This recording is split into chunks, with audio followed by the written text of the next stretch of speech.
want to go do the draft challenge. I really want to draft. I'm going to first pick a Chrome Steed.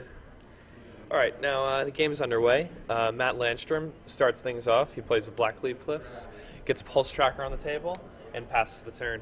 Drew Levin follows that up by playing a Terramorphic Expanse and passing the turn right back. Matt gets in there for 2, pretty aggressive start. It's like playing a 2-power 1-drop. And then he plays Calastria Highborn. Now, Calastria Highborn is obviously a good card for just its basic text, but it gets really absurd when you start thinking about its applications with cards like Bloodghast and Viserys here. Matt Landstrom's deck is well equipped to take advantage of those types of combo plays, and he's going to really do some damage with that Highborn. One of the things that's really exciting about the Black-Red Vampires list, in terms of as an aggressive deck, is that with cards like Bloodghast, it can really just dodge a lot of the creature kill that happen at it. And then also with cards like the Calastria Highborn, it often means that it can come back from these games where even if you kill their creatures, as a parting shot, the Highborn will finish you off. So in this the draft challenge that happens, there's 2 draft challenges today. The winner will get $500 and 10 open points, but $1,000 is given out at each one. Now the 10 open points, for the people that are really serious about this event, it means that you're actually able to have a real shot of getting a lot of points here. If you're not doing very well in the Legacy, you can hop out into the second draft challenge and pick up potentially 10 points. I mean, that's a hefty number of points, too.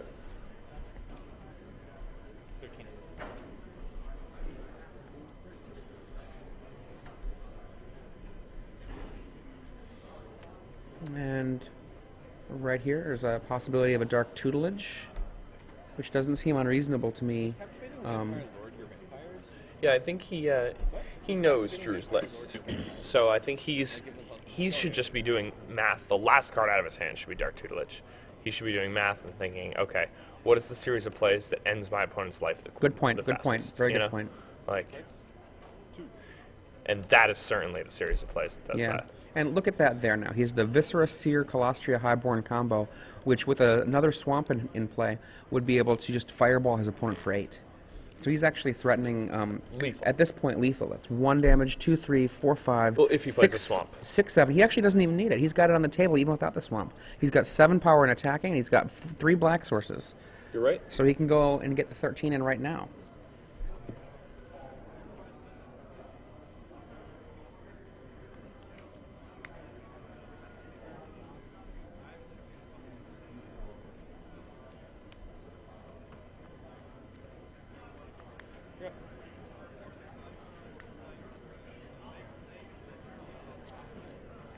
He draws, he looks at it,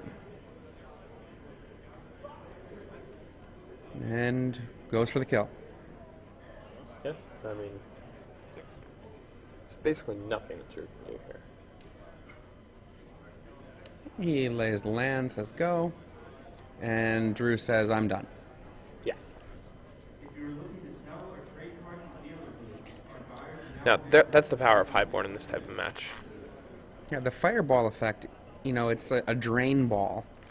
And you, of course, need to have your combo with the Viscera Seer to do it, but also just as the way to be like, oh, you blew up my creatures, take some damage. Yeah. Now, we have another giveaway of Star City Games Premium now during the finals. I'm going to ask this question now during the sideboarding. So, everybody get ready. Yesterday, we watched a win-and-in match, and the player that won that was the match that we covered in the quarterfinals. The same player won both matches, and he won an excellent comeback from behind match in the quarterfinals. And he was playing Burroughs this tournament. What is his name? Could you repeat the question? Repeat the question. Who made the top 8 of the Star City Games Indianapolis Standard Open playing Burroughs?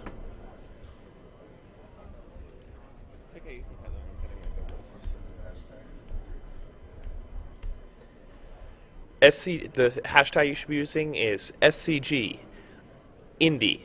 STD Finals. Again, that's SCGINDY STDFINALS. And if you go over to Twitter right now to both SCGINDY or SCG Live, that hashtag is repeated there.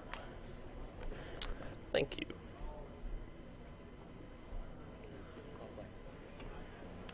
In the background here, we see a Ben Bleiweiss, just for a moment. Small glimmer.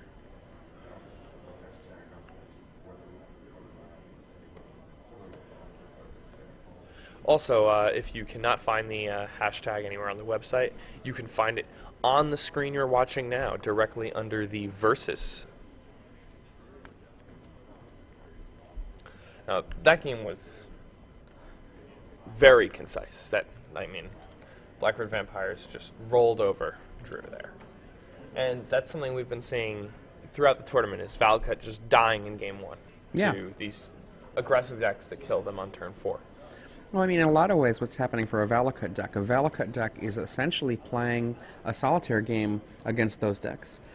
You know, daring them to try to kill. Especially in game 1. Yeah, daring them to try to kill them. Well, only in game 1, really. Yeah. Daring them to try to kill them before they get killed. But post-board, I mean, he gets some action. It's also interesting that post-board, Matt Landstrom has some cards that are, I don't know, I'd like to see if Demon at Death's Gate works out. If he plays it, there's pretty much no way Drew could ever win, right? If he plays like a turn 2 Demon at Death's Gate. It seems pretty good, but it also seems like a card that, if you're only running 2 copies, it's just not something you can count on for that turn 2. I like 2 copies, though. A lot of people play 4, and you see games where people lose with that card in their hand, and if it was another guy that could actually beat, they would have won.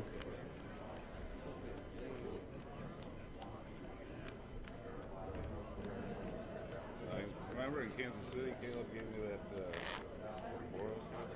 Yeah, that giveaway. And could you repeat that question? The giveaway that we're going to have is going to be for 1 year of premium. The trivia question is, who made the top 8 of this tournament playing Burroughs? No,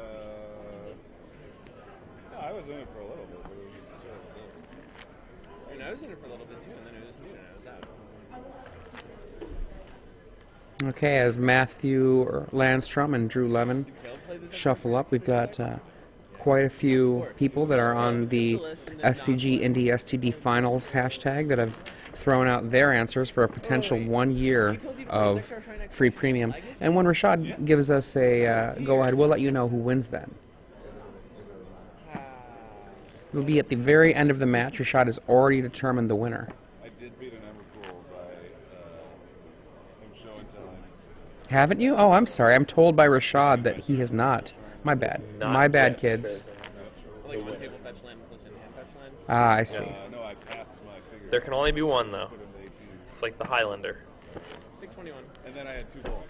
Of course, you know, there's a secret order of people who have won a year of free He premium might have been a little missed. via Yes. SCG Live. I mean, there have only been 2 so far that have been inducted into the secret order, but you know, there will be many more throughout the course of this year. I hit him for 2. Well, I played 2 Zekro shrines. No, because 2 of them declined their induction into the secret order. Come on. I can't imagine why you lost that. I kept looking at it. I'm like, this doesn't seem good at all. No, trust me, it's savage. Pithing Needle. Name Zektar Train Expedition. Now, Drew's game 2 gets a lot better here. Absolutely. Do you think he's going to play around the demon at all? How do you play around the demon? You already want to pyroclasm early. I mean, you do that anywhere. Yeah, I feel like the lack of a colony garden is going to come to get me in this match. The demon just gets you, I guess, right? Pretty much. I mean, But it has to be early enough. It has to be early enough.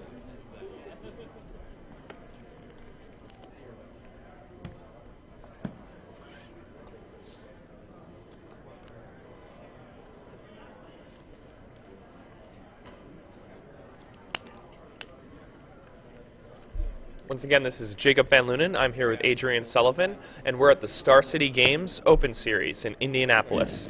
This is the Standard Open. The whole tournament happened yesterday, but we've been covering the semifinals and finals this morning. After we're done with this, we're going to bring you guys some great, exciting, and interesting Legacy coverage. Yeah. Legacy is one of those formats where every single turn is like a whole new game. There's so much happening. People are spinning tops and, like brainstorming before their counterbalance trigger resolves and casting dazes and force of wills, and it's just a crazy, crazy game. And I feel like everybody always has 7 cards in their hand, and every card always matters. And I actually think it's one of the most skill-testing games ever. Here we've got the beginning of this match, or beginning of this second game. Drew Levin starts out with 2 forests, and Matt Landstrom has a pulse tracker and a swamp.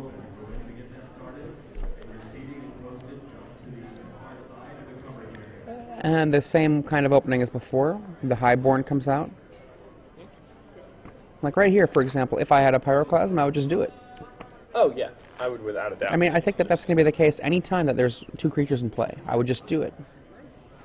You simply just have to. Cast a Harrow.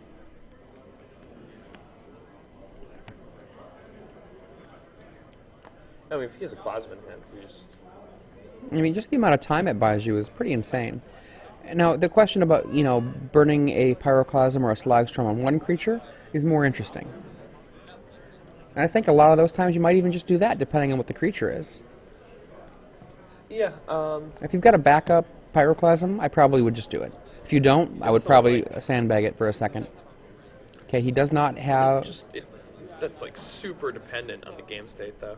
Like it takes a lot of balls to Pyroclasm away one dude against the black-red vampire. If you've got a backup Pyroclasm, I wouldn't have a problem doing it. That's what make my... But then you're just like wasting the first one. You're like, well, I don't need this one because I have another one. You might as well like get value out of both of them. Why? I mean, you only care about buying yourself enough time to survive. You actually buy yourself more time by sandbagging it, just a little bit. The deck plays 4 cards like Harrow and things like that that allow it to like have action and Pyroclasm on the same turn. So it doesn't look like Drew really has the answers that he would need. I don't to deal see with any this type of thing. Plasms. There's 4 mana. Baloth. There we go. That's a start.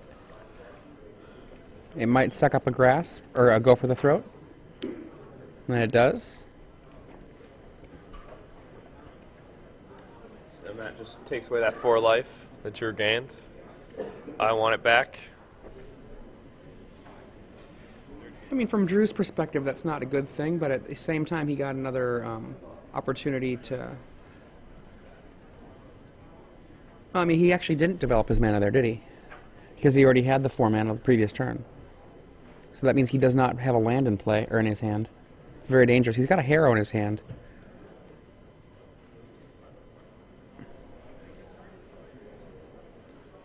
As we're watching this match, we've got the draft challenge people filing into the room. Our own inimitable Ricky has shown up with the cheesehead that I gave him yesterday.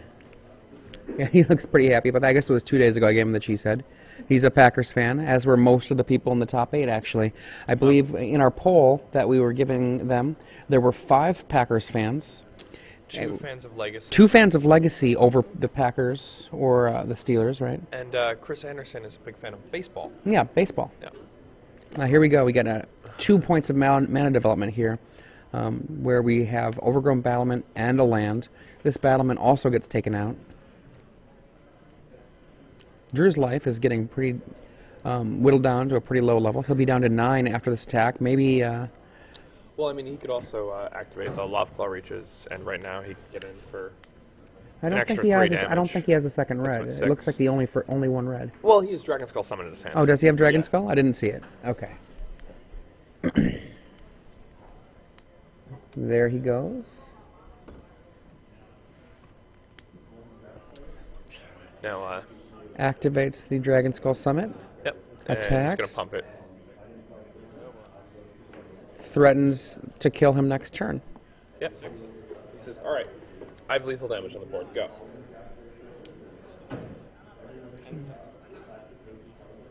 Drew cast the Harrow that he held earlier. This is going to allow him to go up to 6 mana. If he draws a land, he'll have enough mana for Avenger of Zendikar.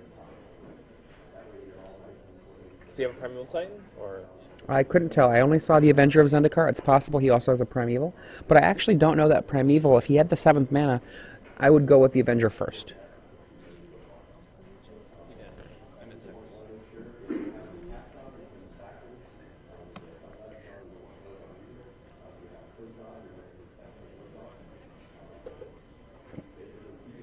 now, this game is really tight right now. Absolutely. Well, Drew's probably gonna have to swag some. There it is. There's the 7th one. I would just cast the Avenger, actually. There we go. Oh, he's got an Avenger already in hand. Matt is unhappy with that, but and there's the Viscera Seer for the kill. And that's it. There we go. We have a new Star City Games Standard Open champion. Matt Landstrom takes it down playing Black-Red Vampires. Now, your impulse was to cast the Slagstrom that Drew Levin had drawn. And if he had done Well, I that... didn't know he had the Avenger in his hand. Okay, yeah, but, okay. Yeah. So, you would have said Avenger as well there, then? Yeah, I mean, it just seems like... I mean, but in that case, both of our plays there opened it up for the Viscera Seer to kill us. Now, on the other hand, if we cast the Slagstorm, right, as none of us, as neither Drew nor you nor